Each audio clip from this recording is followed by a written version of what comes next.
Hello everyone! Welcome back to my channel, and for today's video ay tuturuan ko po kayo kung paano kumita gamit lamang ang TikTok.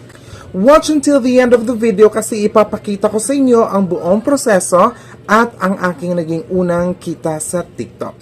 So nagawa ko itong video na to kasi gusto kong i-share ang aking nalalaman at experience at gusto ko rin kayong kumita gamit ang inyong TikTok account kasi nauuso na ngayon ng TikTok, guys. So why not pagkakakitaan natin yung ating mga videos sa TikTok. So sisimulan natin ang video na ito sa dalawang requirements na kailangan ng TikTok para kumita tayo dito.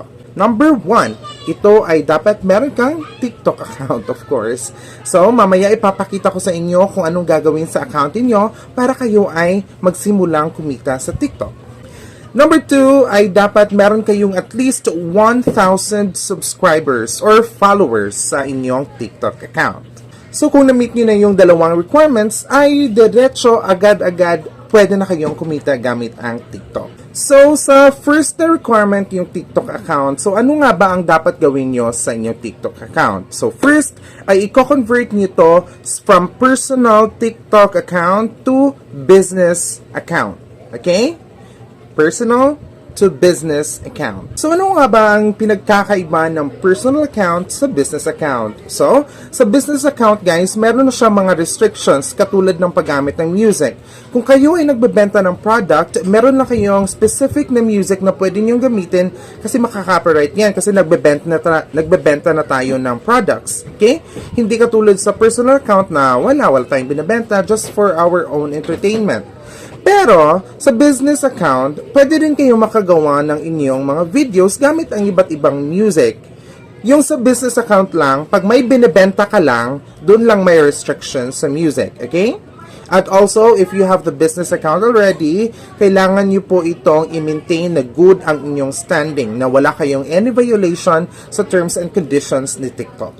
So ngayon, ay ipapakita ko sa inyo kung paano i-convert ang inyong personal TikTok account into a business account.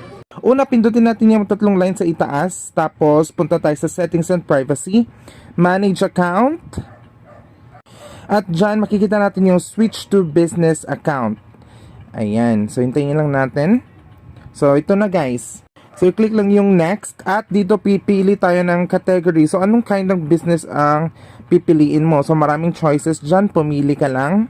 So, yung pinili ko dito ay Health and Wellness. So, i-click Next. Ayan. Na-convert na natin sa business account ang inyong TikTok account. So, i-edit lang natin yung profile. Tingnan natin yung mga information. So, ilagay nyo dyan, guys, ang mga applicable sa inyo. Dapat totoo na information ang ilagay nyo. Pagkatapos yan, bumalik tayo dito sa ating mismong profile. Ayan. At nandito, makikita na natin yung settings bilang creator. Ayan. So, pindutin lang natin yung TikTok shop at mapupunta tayo dito sa page ng mga requirements. Again, yung sinabi ko, dapat at least 18 years old at may 1,000 na followers. Okay? So, i-click lang natin yung by continuing, you agree para sa kanilang terms and condition.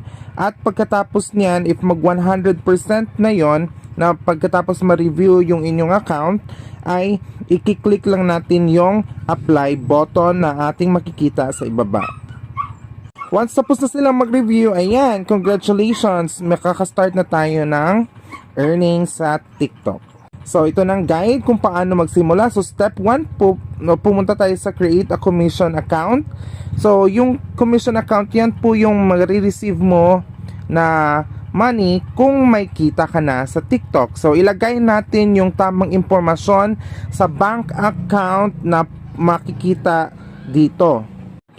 Dapat ang ilagay nyo dito, guys, ay yung real name talaga na magre-receive ng payment. Kasi kung hindi, kung magkaiba yung pangalan dito na nilagay mo at magkaiba din yung bank account, hindi mo marireceive yung kita mo. So, hindi na ito pwedeng i-edit. So, this is a one-time only na fill upan mo. So, dapat sure ka na kung sino ang magre-receive ng iyong pera. So, hindi siya necessary na pangalan mo. Pwedeng pangalan ng tita mo, mama mo, or anything. Basta real yung nakalagay. Yan din yung magre-reflect doon sa bank na pagtatransferan ninyo. Ayan, so tapos na nating magawa yung magre-receive ng ating payment at pwede na tayong mag-add ng mga products, okay? So may search products dyan sa itaas. So kung anong product na gusto mong i-search, pwede mong ma-search dyan. Meron din naman silang mga recommendation dito. Kung may napili ka na, i-click mo lang yung add. Ayan, so you're ready to sell. Nakapag-add na ako ng one product doon sa aking TikTok shop or sa ating TikTok account. Ayan. So, yan lang yung pag-convert guys ng inyong TikTok personal account into business account. Gawa ko ng separate video kung paano i-manage yung ating TikTok shop pagkatapos nito. Kaya don't forget to like and subscribe para maging updated kayo.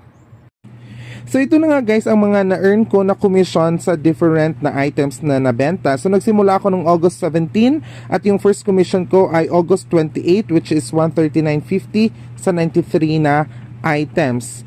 At everyday nag-update na siya. So hintayin lang natin.